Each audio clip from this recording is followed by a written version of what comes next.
Sindh education welfare association जे सदर Qurban Ali Shah सकरण press club में media सां ॻाल्हाईंदे चयो आहे त ज़िंदगी जे मुख़्तलिफ़ शोबनि में सकरण जे नौजवाननि, शागिर्दनि, ऑफिसरनि, वापारियुनि समेत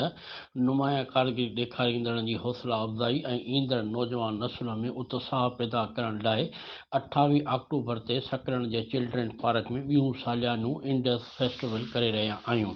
जंहिंमें मथे ज़िक्र कयल किरदारनि खे मञता एवॉर्ड ॾिना वेंदा। हिन चयो त फेस्टिवल खे 5 सेशननि में विरहायो वियो आहे, जंहिंमें यूथ कॉन्फ्रेंस, ज़रई कॉन्फ्रेंस, बिज़नेस कॉन्फ्रेंस, तालीमी कॉन्फ्रेंस ऐं अदबी कॉन्फ्रेंस समेत सुगड़ कॉन्फ्रेंस शामिल आहिनि। फेस्टिवल में थैलेसीमिया जे ॿारनि लाइ ब्लड डोनेशन कैंप जो पिणु अहतमाम कयो वियो आहे, जॾहिं त सेशननि जी पुॼाणी ते राति जो सूफ़ियाणी महफ़िल पिणु कई वेंदी। हिन इहो बि चयो त फेस्टिवल में मुख़्तलिफ़ क़िस्म जा स्टॉल पिणु लॻाया वेंदा, जॾहिं त सेशननि में ॻाल्हाइण लाइ चूंड महिमान शख़्सियतूं पिणु शरीक थींदियूं, जिन में आगा शेर अफ़ज़ल, मैडम सदफ़ रज़ा वड़ाइच, मैडम आमना मेमण, डायरेक्टर कल्चरल शेर मोहम्मद महर, तुफ़ैल अहमद भुर्ट ऐं ॿिया शामिल आहिनि। हिन वधीक चयो त सेवा सां हिन साल फेस्टिवल में